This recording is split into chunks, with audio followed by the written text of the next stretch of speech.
Masuk adik, masuk. Masuk. Atas. Iya, masuk. Iya, udah.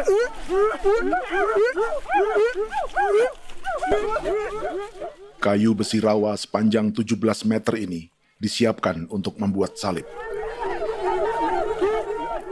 Melihat panjangnya, timbul pertanyaan, siapakah yang akan disalib? Siapapun itu, pasti sesuatu yang lebih besar dari mereka. Tapi Frankie Woro, Casimilus Awe, dan warga suku Auyu di Papua Selatan ini tak akan melukai siapapun.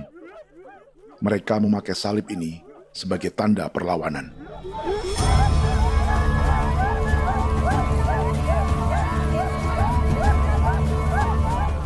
Yang mereka lawan memang lebih besar, yaitu pemerintah Republik Indonesia. Pemerintah sedang mengincar 2,5 juta hektar hutan orang Papua untuk proyek tanaman industri pangan dan energi.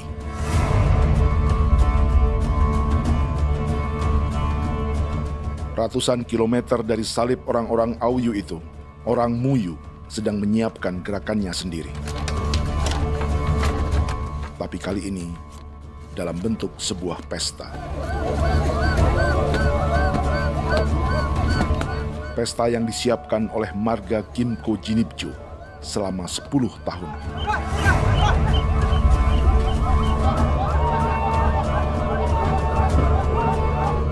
Sosok di marga ini adalah Willem Kimco, orang asli Papua yang tak punya kartu identitas kewarganegaraan manapun.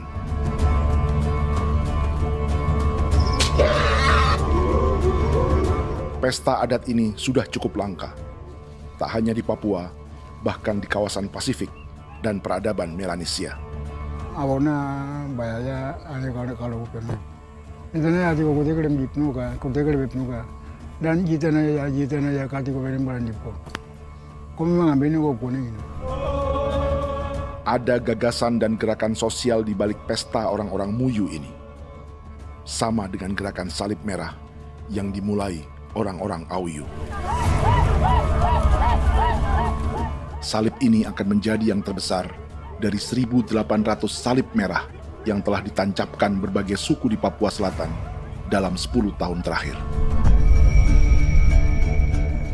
Ribuan salib merah yang dipadukan dengan palang adat adalah tanda larangan yang menyatukan unsur-unsur adat dan agama.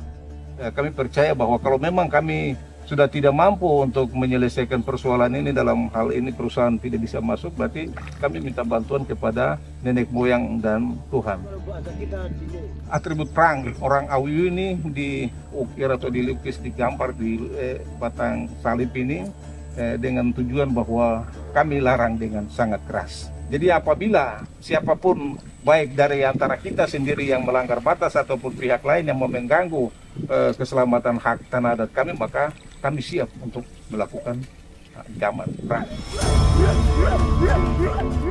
Salib-salib ini tidak ditancapkan di halaman-halaman gereja, melainkan di tanah dan hutan adat, di dusun-dusun sagu, dan di tempat-tempat yang disakralkan.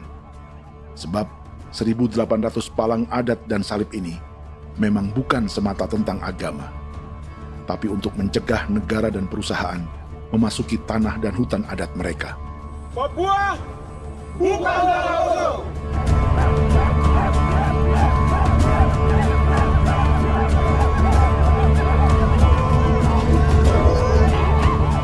Di zaman TikTok ini, kami ingin menceritakan semua ini lewat film yang pendek.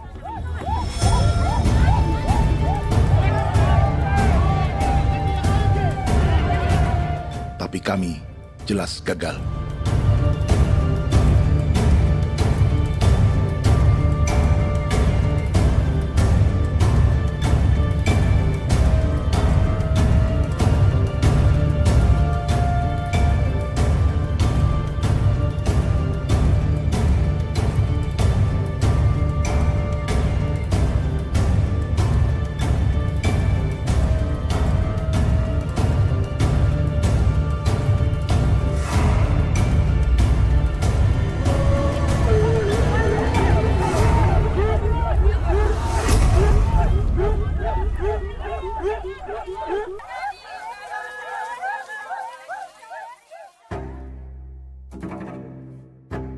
Di planet ini, ada 5 pemilik hutan hujan tropis terluas yang tersisa.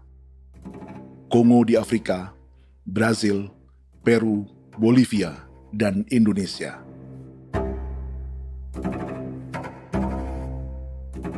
Di Indonesia, satu-satunya pulau yang hutannya masih terjaga adalah Papua, pulau terbesar kedua di dunia setelah Greenland. Lewat sejarah kolonialisme yang panjang, pulau ini kini dikuasai 2 negara. Bagian barat oleh Indonesia yang juga dikenal sebagai West Papua, dan bagian timur menjadi Papua Nugini. Dan tepat di perbatasan ini, di bagian Indonesia, sedang terjadi proyek pemusnahan hutan terbesar di dunia.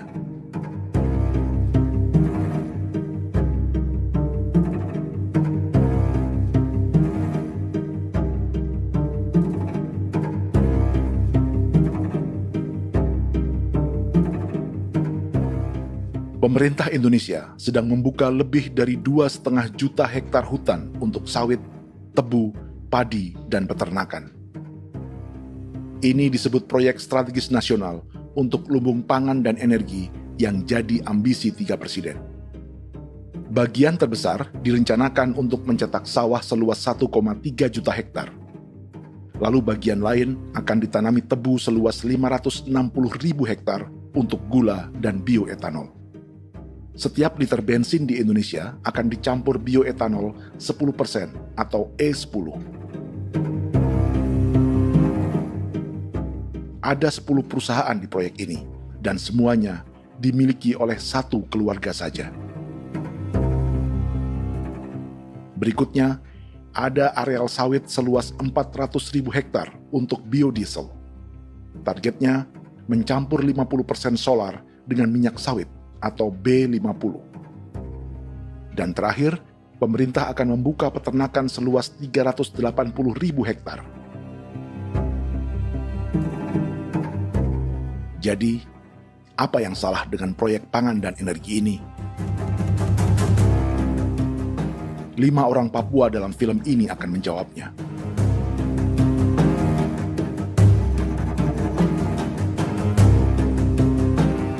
Yang pertama adalah Yasinta Moiwen dari suku Marin.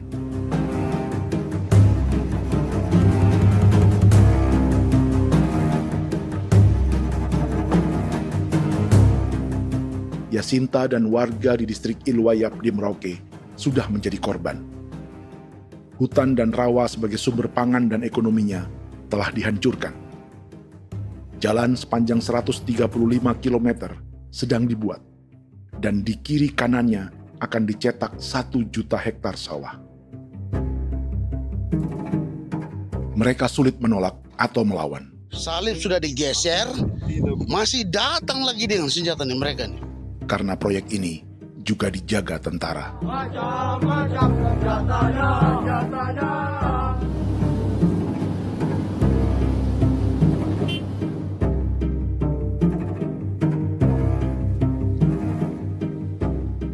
Yang kedua adalah Natalis Buer di distrik Tanah Miring, Merauke. Petani milenial ini merasa ditelantarkan. Sebab setelah hutannya diubah menjadi sawah, sebagian sawah-sawah ini tak tergarap. Orang asli Papua seperti Natalis tak punya modal untuk benih, pupuk, perawatan, hingga ongkos panen.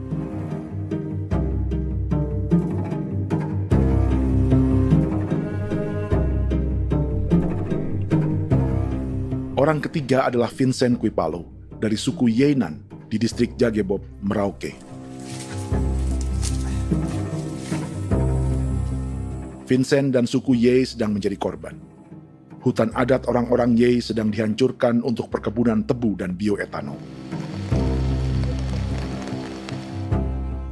Tanah mereka juga diincar untuk markas-markas militer, pasukan yang akan menjaga proyek pangan dan energi ini.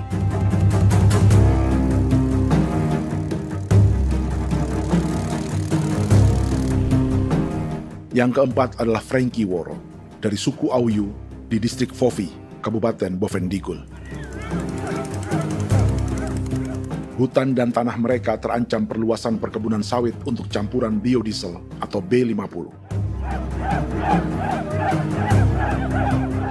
Orang-orang dari suku Auyu ini adalah calon korban. Merekalah salah satu pelopor gerakan Palang Adat dan Salib Merah. Meski kadang berseberangan dengan gereja yang mereka anggap lebih mendukung pemerintah dan perusahaan. Mereka bahkan sedang merencanakan gerakan yang lebih besar, dengan salib yang lebih besar. Tanah milik Somu Sobisiba itu bahwa tanah ini diciptakan oleh Tuhan dan memberikan warisan kepada kami. Kami ini hanya hak jaga.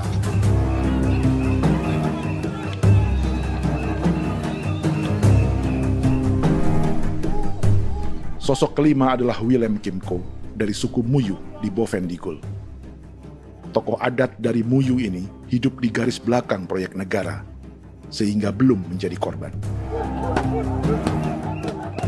Tapi mereka sedang bersiap menghadapi segala kemungkinan. Tinggal di belantara dan perbatasan membuat sebagian mereka tak punya status kewarganegaraan. Tapi mereka telah hidup jauh sebelum ada Indonesia atau Papua Nugini.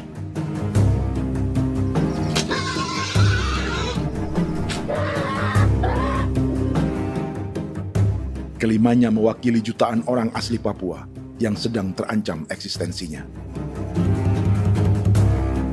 Jika kita merasa kepunahan peradaban Neanderthal di Eropa, Aztec dan Inca di Amerika, atau aborigin di Australia adalah sejarah masa lalu, film ini menceritakan bagaimana pemusnahan sebuah bangsa dan kepunahan sebuah peradaban sedang terjadi di masa hidup kita.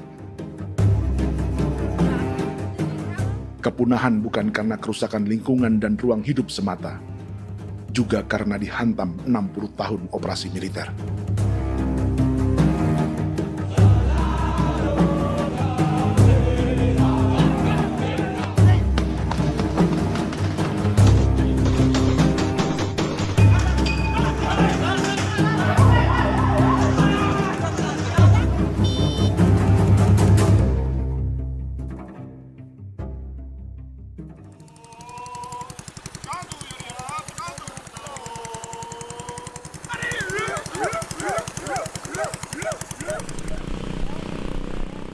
Frankie Woro dan orang-orang Auyu sedang berburu. Tapi lokasi perburuan mereka mulai dikuasai perusahaan perkebunan sawit.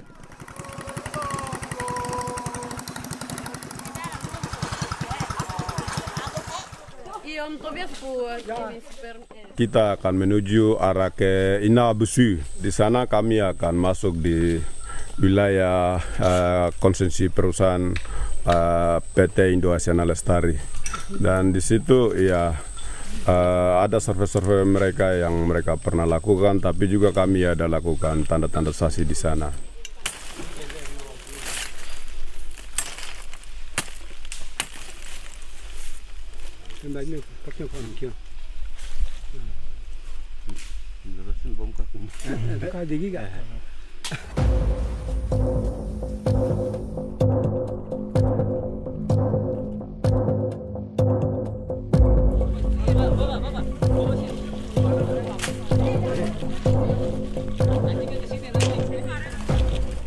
Dapat dengan yang induknya, tapi karena induknya dia lari dan terlambat kerja, akhirnya yang bisa kita dapat dia punya anak ini saja. Ini kalau pakai bahan kayak hasil.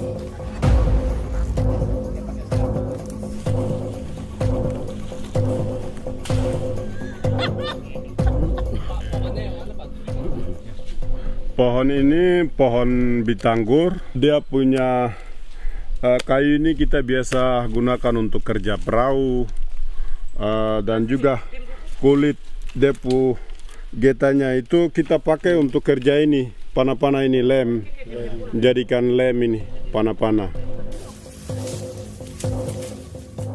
Hutan ini adalah supermarket bagi suku Auyu. Juga lumbung pangan atau bank untuk menyimpan deposito kekayaan alam. Hutan juga tempat yang penuh dengan sejarah suku, situs budaya, dan tempat-tempat sakral. Inilah yang sedang mereka pertahankan dari incaran pemerintah dan perusahaan. Untuk semua alasan ini, mereka menancapkan ribuan salib merah.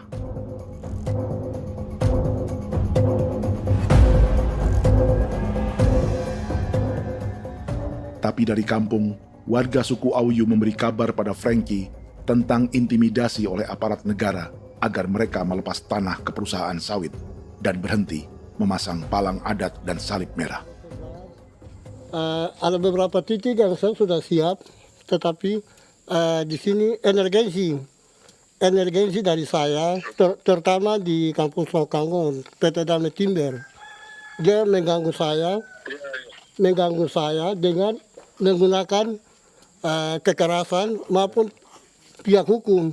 Dan kemarin saya ada pernyataan penolakan secara resmi, tapi masih tetap dengan menggunakan pihak hukum untuk masuk, untuk harus dituntut saya untuk harus diterima perusahaan itu.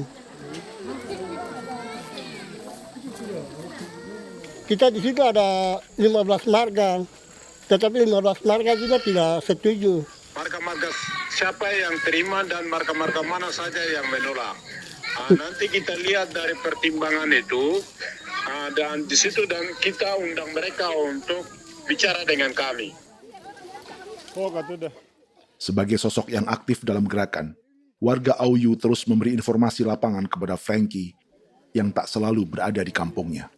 Izin pernyataan yang mereka paksa saya untuk tanda tangan itu, tapi sementara saya tidak tanda tangan. Data semua ada di tangan saya. Ya. Baik, kalau gitu itu lebih bagus karena tanda tangan itu yang berbahaya. Iya. Tanda tangan itu yang lebih berbahaya karena sekarang ini modern dan canggih, dan itu yang mereka biasa pakai untuk tipu muslihat. Mereka biasa pakai itu di tanda tangan itu. Betul. Dari Bambisa juga di Sofia dia masuk untuk memaksakan kami marga untuk harus menerima perusahaan itu. Tapi kemarin kami sudah menolak. Babinsa di sini nama bosku. Itu yang sekarang strategi militer yang sekarang mereka pakai. Jadi yang penting masyarakat itu yang benar-benar mau menolak siap dukung ketua marga siapa yang nanti tampil. Ini adalah peta konsesi sawit untuk biodiesel dalam proyek strategis nasional. Dan di distrik Fofi inilah, orang-orang Auyu hidup dari sungai dan hutan. Tapi Frankie di Bovendigul masih lebih beruntung. Setidaknya dibandingkan Yasinta Moyen di Merauke yang sudah kehilangan hutan dan rawanya.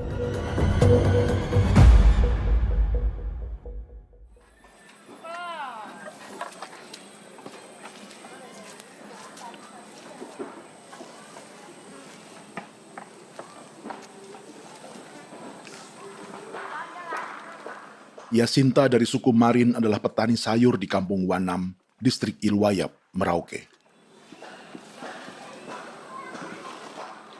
Memanfaatkan lahan yang ada, ia berkebun dan menjual hasilnya ke pasar kampung. Ini ekonomi warga di Wanam untuk menghasilkan uang, lalu memberi barang kebutuhan yang tak bisa mereka produksi sendiri. Tapi kehidupan sebenarnya ditopang oleh ekosistem hutan dan rawa. Inilah sumber pangan utama dan peradaban mereka.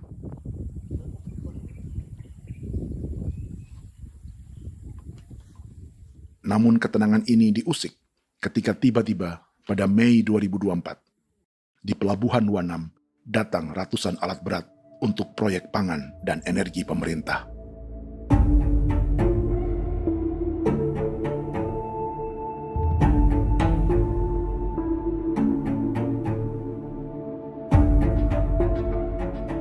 Kami masyarakat setempat kami tidak tahu. Kami kaget pagi-pagi kapal sudah ada di pelabuhan kami.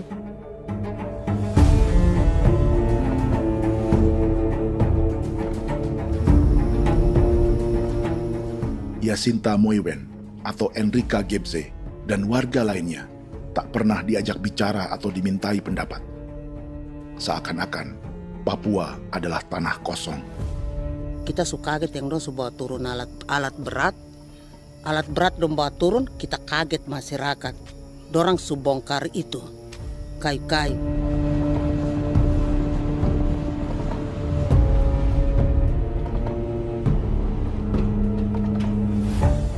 Bersamaan dengan alat-alat berat itu, juga berdatangan tentara Indonesia untuk mengawal proyek pembukaan hutan milik Jacinta.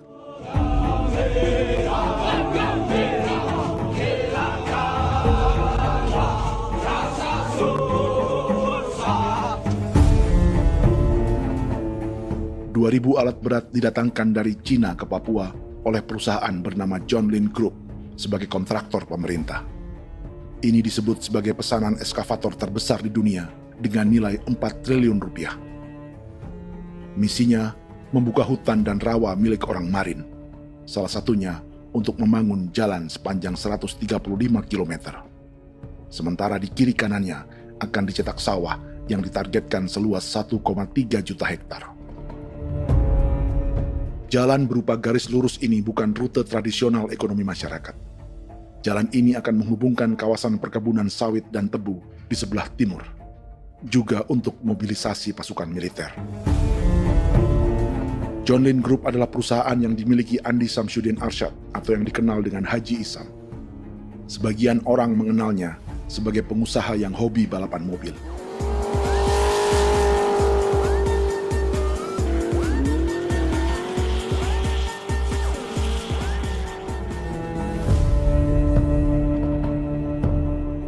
Tapi di Kalimantan, ia berbisnis batu bara, perkebunan sawit, pengolahan karet, penerbangan, perkapalan, dan biodiesel. John Lin Group kini juga menjadi pemilik perkebunan tebu dan pabrik gula terbesar di Indonesia. Sayapnya melebar dari Kalimantan hingga ke Bombana, Sulawesi Tenggara. Perkebunan tebu, pabrik gula, dan industri bioetanol inilah yang juga sedang dikembangkan di Papua. Foto ini adalah momen ketika Isam bersama kerabatnya, Menteri Pertanian Amran Sulaiman dan Menteri Pertahanan Syafri Samsudin meluncurkan program biodiesel atau B50 di Kalimantan Selatan.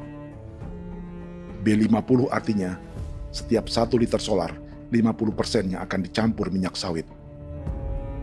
Perusahaannya, PT John Lin Agroraya, menjadi salah satu pemainnya.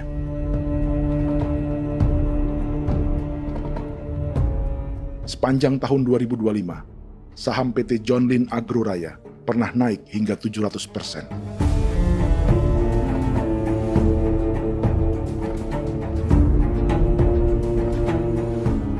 Perusahaan sawitnya yang lain, PT Pradiksi Gunatama, sahamnya bahkan pernah naik 4.000% hanya dalam 1 tahun. Dari harga saham ini saja, nilai kekayaan keluarga Isam diperkirakan mencapai 100 triliun rupiah lebih, menjadikannya salah satu keluarga terkaya di Indonesia dan salah satu pemain penting industri bioenergi. Dan di Papua Selatan inilah sebagian sawit-sawit untuk mendukung program B50 akan ditanam. Inilah tanah orang-orang Wambon, Muyu, Marin, Yei, atau Auyu seperti Frankie Ward.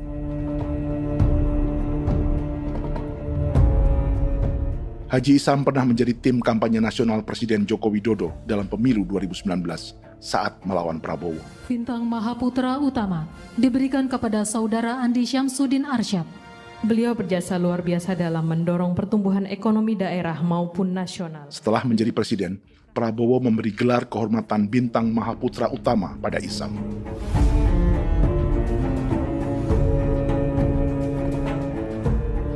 Sejumlah menteri Prabowo, juga kerabat dan orang-orang yang pernah bekerja di perusahaan Isam.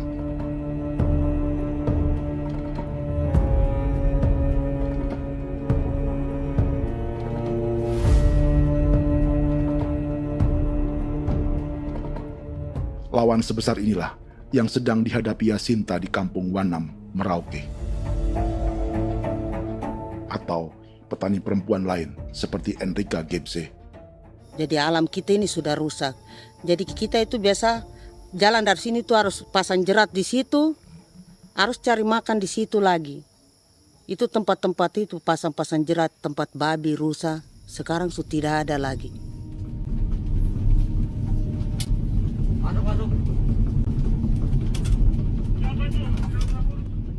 Rekaman ini memberi gambaran bagaimana Kasuari kehilangan rumah di bekas hutan dan rawa yang telah dibabat.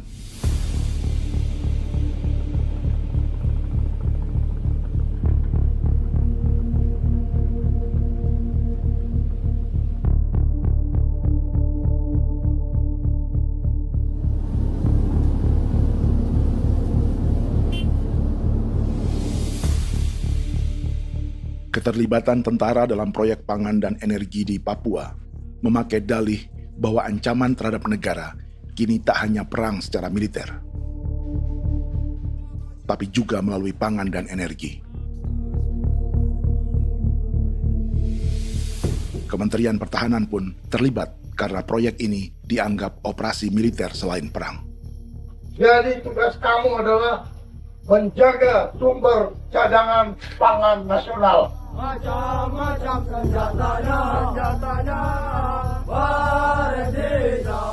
Proyek ini menambah panjang alasan mempertahankan kehadiran tentara di Papua dalam 60 tahun terakhir. Saat ini, jumlah tentara Indonesia di Papua mencapai 56.000 personel, atau ada 1 tentara untuk setiap 100 orang Papua. Bandingkan dengan rata-rata nasional, di mana hanya ada 1 tentara untuk 696 penduduk Indonesia.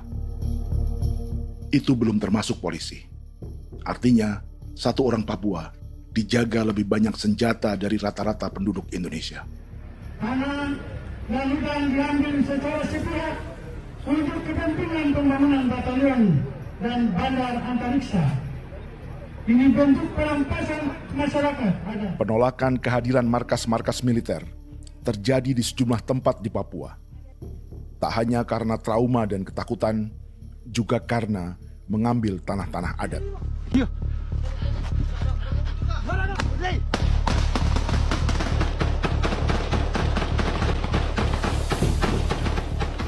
Salah satu alasan mengapa militer terus ditambah di Papua, karena masih ada perlawanan dari Organisasi Papua Merdeka atau OPM selama 50 tahun terakhir. Ayo. Tapi kekuatan militer OPM diperkirakan hanya 1.430 personel dan 360 pucuk senjata. Selebihnya, mereka menggunakan senjata tradisional.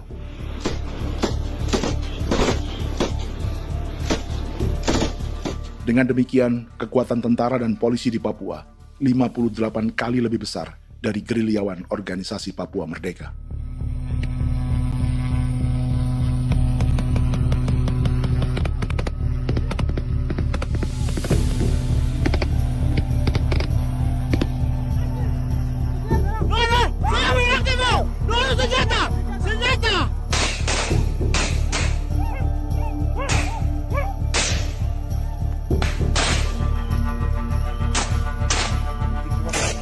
Sebagian tentara berada di garis depan pertempuran, tapi sebagian besar lainnya terlibat operasi non-tempur menjaga proyek pemerintah dan investor swasta. Seperti Batalion Infanteri Teritorial Pembangunan di distrik Jagebob, Merauke ini. Lokasinya bersebelahan dengan konsesi lahan tebu untuk gula dan bioetanol milik PT Murni Nusantara Mandiri. Baik perusahaan maupun markas militer, keduanya mengambil hutan milik suku Ye dari marga Kuipalo. Tapi orang datang tanam ini saja di sini, tanam papan nama ini. Victor Kuipalo menunjukkan apa yang terjadi. Jadi kita juga kaget ini. Nah, kalau ini papan nama ini memang ini papan nama ditanam tapi bukan haknya mereka yang ini. Ini hak kami di sini, hak dusun kami, marga Kuipalo yang punya hak dusun ini. Setelah memasang patok, alat berat mulai bekerja untuk membangun markas militer di tanah orang Ye.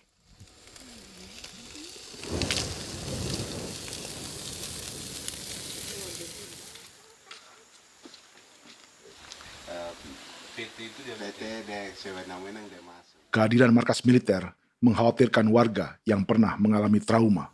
Takut kenapa? Kalau macam yang awal macam sekarang bu kampung hidup ini kan aman. Terus kenapa harus didirikan korem di sini? Bukankah dengan adanya Korem semakin aman ada tentara di sini? Kalau untuk kampung kayaknya tidak bisa aman kalau ada tentara, paling masyarakat dipukul itu ini.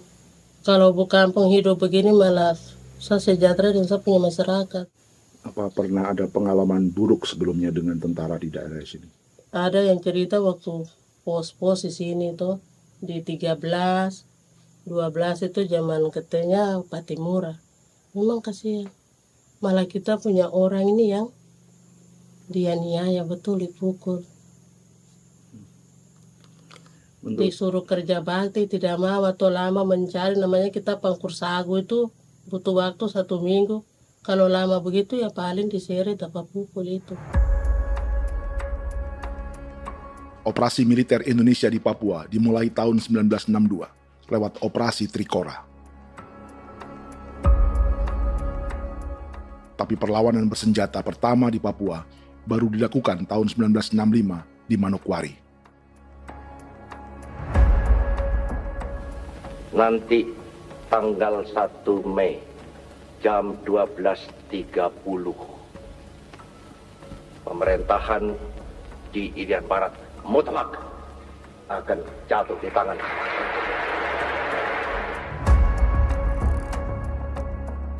Sejak itu, selama 60 tahun, operasi militer untuk menaklukkan Papua terus dilakukan. Salah satu operasi militer paling berdarah adalah Operasi Wibawa untuk memenangkan Indonesia dalam jajak pendapat tahun 1969. 643 orang tewas di Paniai. Lalu disusul 4.146 korban tewas antara tahun 1977 hingga 1978.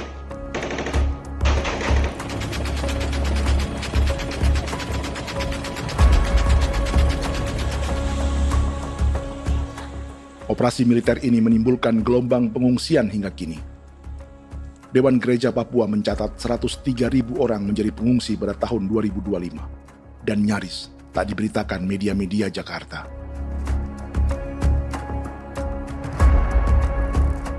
Jumlah pengungsi terbesar tercatat di Nduga yang mencapai 20.000 jiwa. Banyak di antaranya yang sedang hamil, seperti Jubiana, salah satu pengungsi Nduga. O tagarik mesikagi be muguruk berselari di namen wane gosel bigari me egirik menene an nimbo mesle bok selar nene wam dak yak lek prak de oy gore bangal no so ndak lo yo nandam yanet ndang no yat de nanen di ko nerwa membri wal marwa egirik mener wa tri bel no semana o ngal siya kaya ber kumbik nyak masala ore na me wo gosuluk ri namen wani go semane kuman nak wani wani ndemo golok ndak mesri namen bre golok nak no semana ne nebe minit waru ra kana bi nindige war de mino pragit de laina bulan Maret April yana mana kantan barak na lire na bam ne. Jubiana lalu menamai anaknya Pengungsi Kogoya. Selain Jubiana, juga ada Emma dari Maibrat yang melahirkan di hutan. Sampai di kampung gini, katanya bilang ada tentara yang bangun jembatan. Nah, capek itu juga pun masih tahan. Kembali lagi ke hutan lagi. Seperti itu sampai saya jatuh di tengah jalan. Orang sampai terbanting di kayu semuanya. Berasa sakit begitu. Melengkapnya tuh Domika Serli, pengungsi Wako. Masyarakat sipil dari kampung Aitrem sementara mengungsi karena kampungnya sementara dikuasai oleh TNI Polri. Seratusan ribu pengungsi di Papua saat ini jauh melampaui jumlah yang mengungsi ke Papua Nugini tahun 1984, yaitu 10.000 orang karena menghindari operasi militer.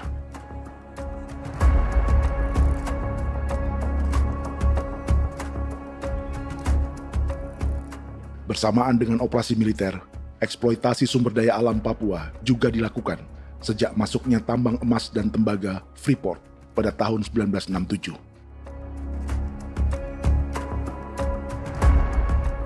Disusul perkebunan sawit awal tahun 1980-an. Lalu ada perburuan buaya untuk diambil kulitnya. Sebelumnya, ada eksploitasi gas alam di Teluk Bintuni, pencarian besar-besaran kayu gaharu, atau pembukaan hutan tanaman industri.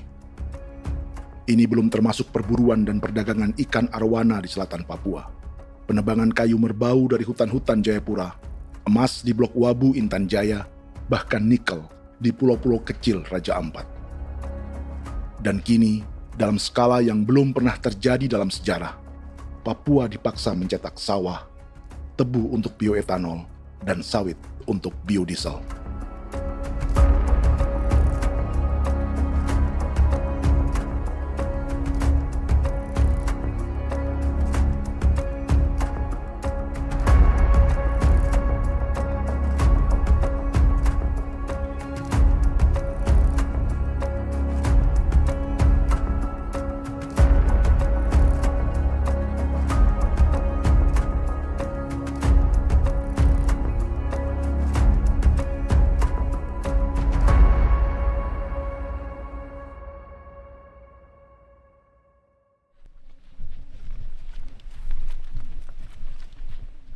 Inilah yang sedang menimpa keluarga Vincent dan Victor Kuipalo di Merauke. Hutan mereka diambil untuk markas militer dan industri perkebunan, PT Murni Nusantara Mandiri. 1 dari 10 perusahaan yang diberi konsesi untuk menanam tebu dan memproduksi gula serta bioetanol seluas 52.000 hektar.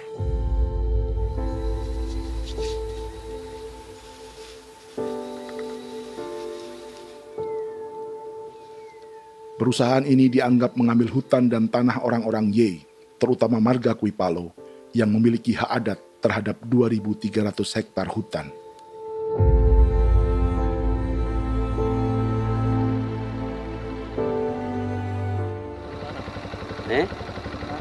Tentara? Tentara. Oh iya, tentara.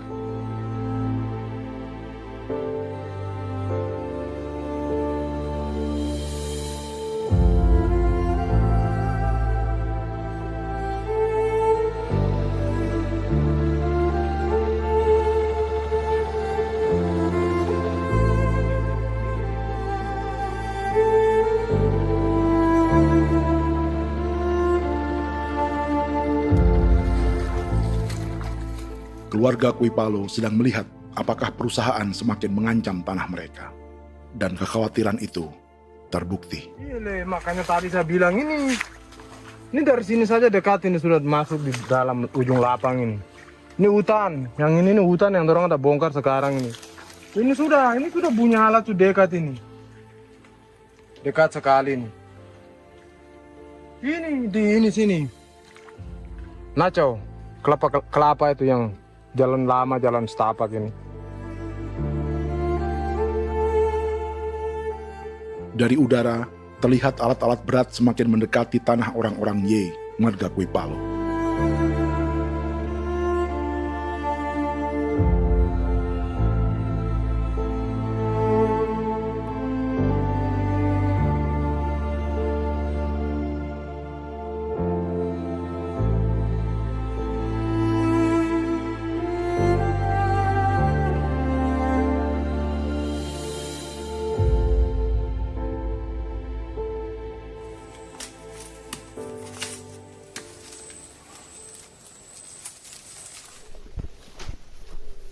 Keesokan harinya, Victor dan kerabatnya memberi tanda cat merah di pohon-pohon yang berada di batas tanah mereka.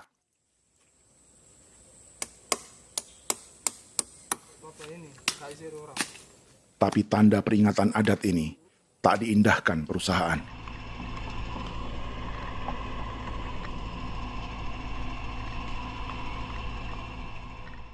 Dua bulan kemudian, perusahaan tetap memasuki tanah marga Kuipalo. Sama. Kami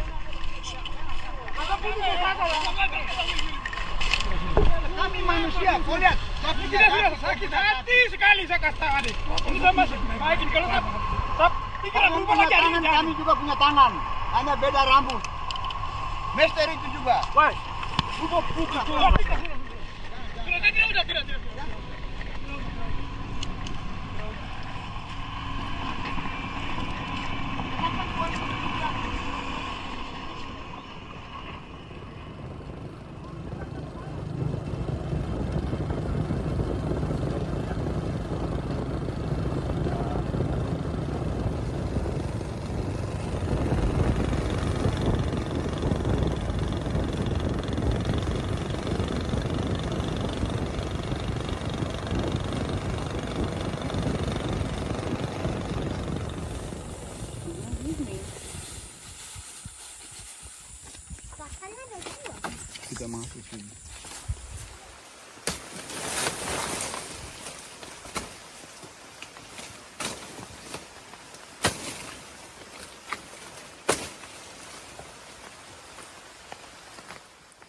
Jadi ya untuk itu seperti saya katakan tadi, apakah lebih baik kita tidak usah ada kah atau bagaimana, kita pisahkan,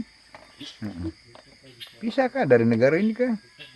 Jangankan tuh, saya kemarin bicara sama Daniel, datang sama saya dengan persoalan Kodam ini. Saya bilang, Pak Daniel, kalau lebih baik saya ngungsi ke Papua Nugini. Dia bilang, aduh Bapak jangan begitu. Ya memang, kalau tidak bisa menghargai kami, lebih baik pilihan yang itu yang saya memilih. Lebih baik saya pindah dari sini. Saya mengungsi ke Papua Nugini, di negara tetangga. Masih di laut. Apa?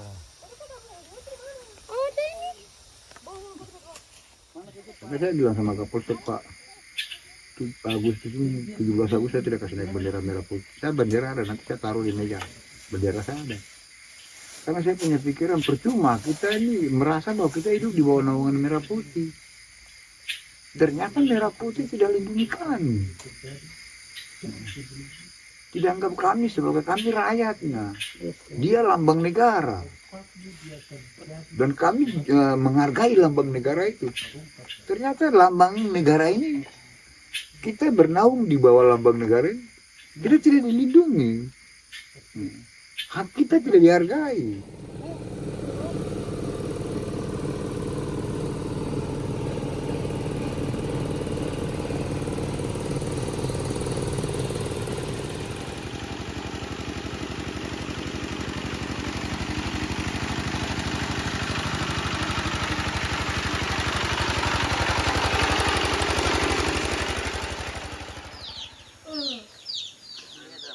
Marga Kuipalo dari suku Ye terus mendapat teror dan intimidasi agar melepas tanah mereka yang hanya dihargai Rp300.000 per hektar. Tapi mereka tidak berjualan tanah. Makanya mama itu tidak suka untuk lepas tanah. Untuk apa? Baru di dalam hutan itu ada obat-obat tradisi. Itu sudah Kalau macam ada sayur juga, kita ambil sayur yang dia tumbuh sendiri. Jadi kita ini mau kemana, kalau itu sudah digusur, ya habis. Kita ini jadi penonton. Jangan sampai kita ini duduk minta di jalan. Jadi kita tidak mau seperti itu. Makanya tanah itu kita tidak melepas. Tapi mungkin orang lain tuh dia senang saja. Lebih baik saya pegang uang merah dulu. Saya bisa beli-beli itu ini. Nanti datang uang sudah habis, gembel, mau cari kemana lagi, hutan sudah habis, mau makan ikan di mana, kali sudah hancur. Seperti Yasinta di Wanam, suara dan gerakan kaum perempuan Papua sangat nyaring dan tak bisa diabaikan. Saya sebagai perempuan tolak untuk perusahaan masuk di sini. Karena kalau saya terima anak-anak saya mau dikemanakan, mau tinggal di mana. Apapun yang terjadi saya tetap tolak. Demi tanah ini saya akan berjuang, demi saya punya anak-anak. Yang katanya mengutamakan anak Papua, nyatanya yang kerja kebanyakan ya orang-orang Jawa. Dan sendiri orang Jawa, tapi bukan mau bicara yang tidak-tidak. Memang kenyataannya seperti orang-orang Papua itu diterbelakangkan, kurang diutamakan, gitu.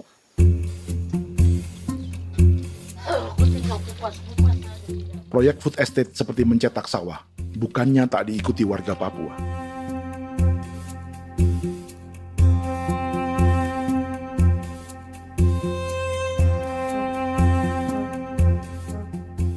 Salah satunya Natalis Buer di distrik Tanah Miring, Merauke.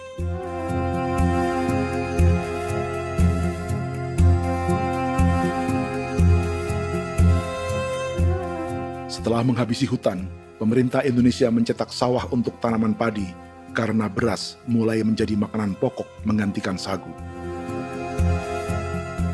Sebagian besar penggarapnya adalah warga transmigran yang datang sejak era 1980-an. Bahkan petani transmigran sudah ada sejak Belanda membuka proyek padi kumbe di distrik Kurik. Lokasi yang sering jadi langganan pejabat Indonesia memamerkan sawah di Papua. Tapi Natalis juga ingin belajar menanam padi atau bersawah. Namun ia kesulitan karena dibutuhkan modal untuk benih, pupuk, hingga pemeliharaan dan panen. Lalu sawah-sawah ini pun mulai dikuasai pendatang.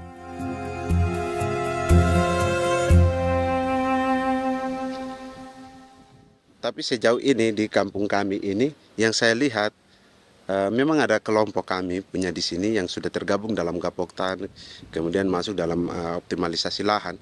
Tapi baru saya anak asli yang punya lahan di sini. Mereka tidak punya. Pemerintah dalam hal ini adalah Kementerian Pertanian bersama-sama Kementerian Pertahanan yang dalam hal ini pada garis di bawahnya adalah TNI Angkatan Darat, memberikan support yang maksimal kepada masyarakat khususnya di Merauke dalam rangka. Saya kemarin habis 9 juta. 9 juta ya? Iya, 9 juta karena dia sudah tidak dipakai toh. Ya. Perempuan Papua seperti Filomina juga mau bertani. Pemerintah memberi bantuan Rp900.000 per hektar lewat program optimalisasi lahan atau OPLAH. Tapi dibanding biaya produksi dan harga jual gabah, Filomina mengaku berkali-kali rugi dan kini memutuskan tak lagi menggarap sawahnya. Terus kita harus cari uang untuk kombeng.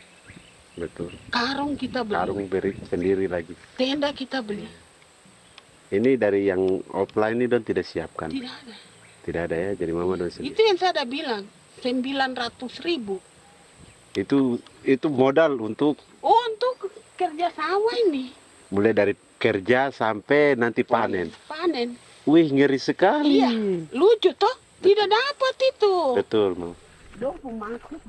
Kalau disuruh tanam ubi berhektar-hektar, mari datang. Kita tahu cara rawatnya bagaimana, iya. Tanamnya bagaimana, tanam model bagaimana supaya hasilnya model begitu. Kita tahu. Kalau yang ini kan kita baru belajar. Sebagian hutan milik warga Senayu di Merauke sudah dibuka untuk sawah dan kebun tebu oleh PT Global Papua Abadi. Proyek pertanian ini dikerjakan oleh Kodim Merauke. Mereka melepas sebagian tanah karena ingin belajar bertani. Saya punya nenek moyang tidak ajar saya tanam padi. Tapi saya mau berubah. Generasi saya yang berikut ini besok lusa tidak bisa makan pisang, sagu.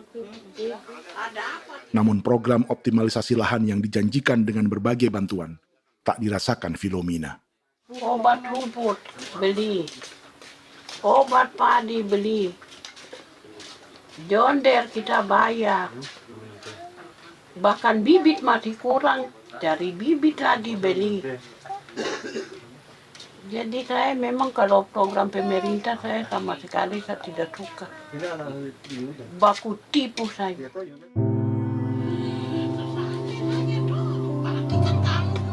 Mereka merasa ditinggalkan sendiri, jatuh bangun belajar bertani padi. Sementara sumber pangan dan air yang semula mudah didapat, kini telah berganti sawah dan kebun tebu. Dulu kita masih bisa jalan, nanti masak di kali, pakai air kali. Minum pakai air kali. Sekarang, kok mau masak? Tidak ada air. Air sudah susu, mau minum tidak bisa. Sudah dengan obat. Don semprot tebu itu saja drone. Drone yang semprot. Saya lihat di itu. Jadi kita bukan drone yang terbang di atas untuk disemprot. Iya, ada semprot obat. Dong lempar pupuk di bawah ya dia mengalir ke kali. Mengalir ke kali, ke rawa-rawa.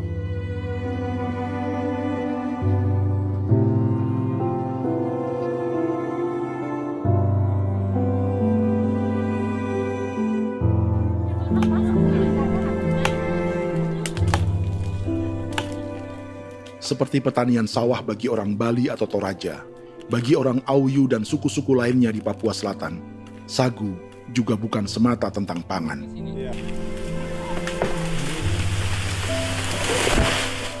Bagi orang Auyu dan Marin, sagu adalah kerabat, sosok orang tua, sosok nenek moyang yang harus dijaga dan dilindungi.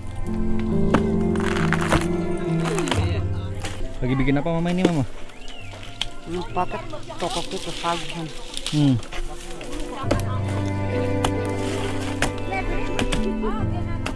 Kami diingatkan oleh leluhur, sagu itu tidak boleh digusur dan tidak boleh diganggu dengan cara apapun, dan di dalam rangka kepentingan apapun tidak boleh. Kamu harus bela, bahkan sampai nyawa pun harus menjadi taruhan demi membela keselamatan pemberangan sagu di atas tanah ini.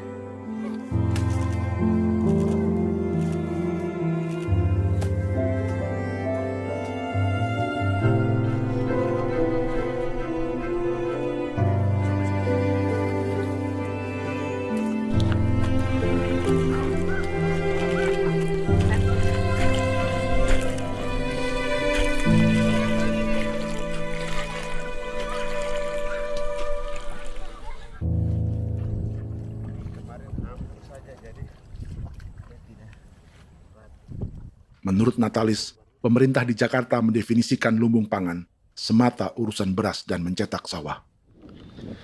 Sebenarnya orang Papua itu bukan tidak bisa bertani. Kami tanam ubi itu bagian dari pertanian.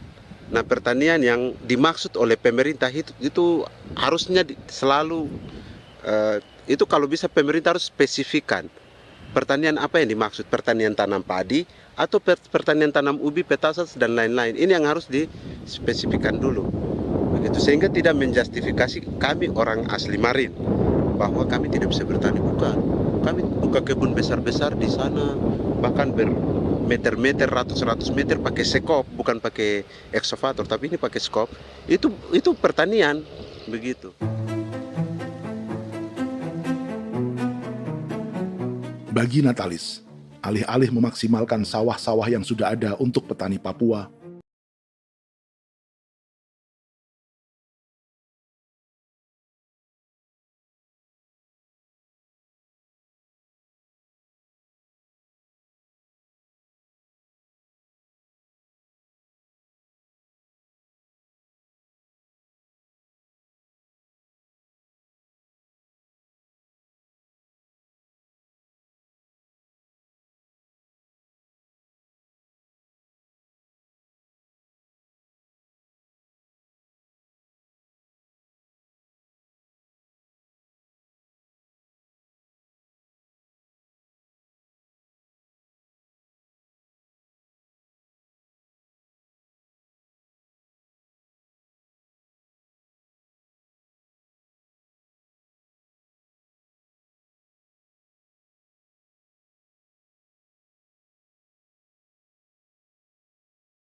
banget sih.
Waduh, hampir aja ketabrak.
Wah, thanks banget ya.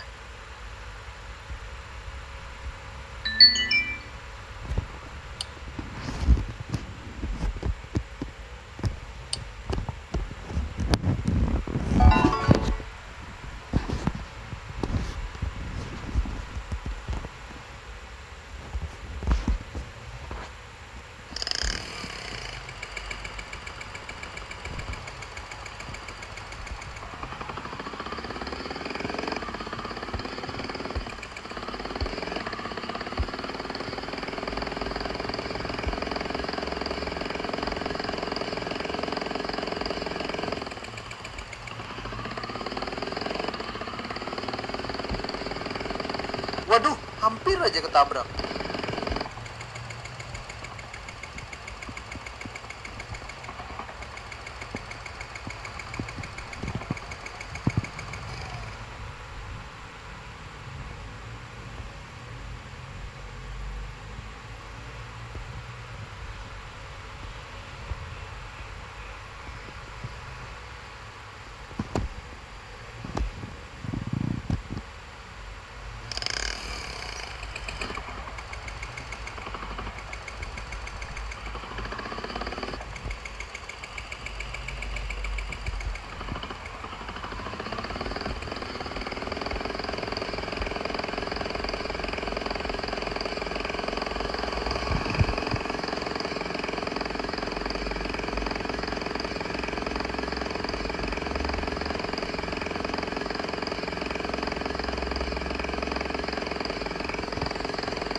banget sih.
kasih banyak.